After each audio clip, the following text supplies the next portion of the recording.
In southern Arizona, just 75 miles from the Mexican border, is where the West was rumored to be really wild. And that's precisely where you'll find the town of Tombstone. Now, this town was rumored to be too tough to die, but that certainly couldn't be said for many of those people who lived there.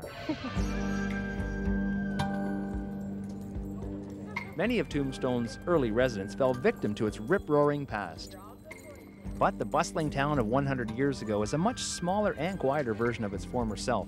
That is, until the local posse of vigilantes roll into town. These modern folk regularly take a step back in time to dress up and reenact scenes like the notorious gunfight at the OK Corral. It's all for the thrill of the unsuspecting visitors. We do shows and hangings, barroom brawls, and generally have fun. All our money that we raise after expenses does go towards charity. And this is my daughter, Charity. Behave! Can't take you boys nowhere. But we put on shows the second, fourth, and fifth Sunday of every month here in town. The town of Tombstone was founded by a silver prospector named Ed Shiflin back in 1887. He named his claim after being warned that the only thing he'd find here would be his own tombstone. Today, visitors are welcomed a little more warmly.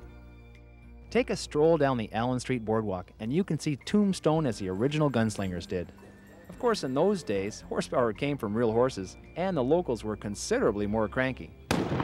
But the mystique of the Wild West is as strong as ever in this place. A little further down the block is Arizona's smallest state historic park, the grounds of the Old Tombstone Courthouse. Built in 1882, this place saw its share of felons, but didn't even last 50 years before the county seat was moved south to Bisbee. Since 1950, the courthouse has lived out its new incarnation as a museum, though a small yard out back won't loosen its grip on the town's eerie past. Just 1 mile north of Tombstone, we found the Tombstone Koa. It's a handy place to set up camp while you explore the attractions of southern Arizona. Pretty much this is a hub. So you can come here, and a lot of people come in they think for a day, and by the time we get through with them at the front desk telling them all the different things that are here in the area, well, we've seen them stay as long as a week. We stopped by the Tombstone Koa early in the year. Jim was just getting the pool ready for summer. The regular camping season runs from March to October. The Tombstone Koa has 86 sites.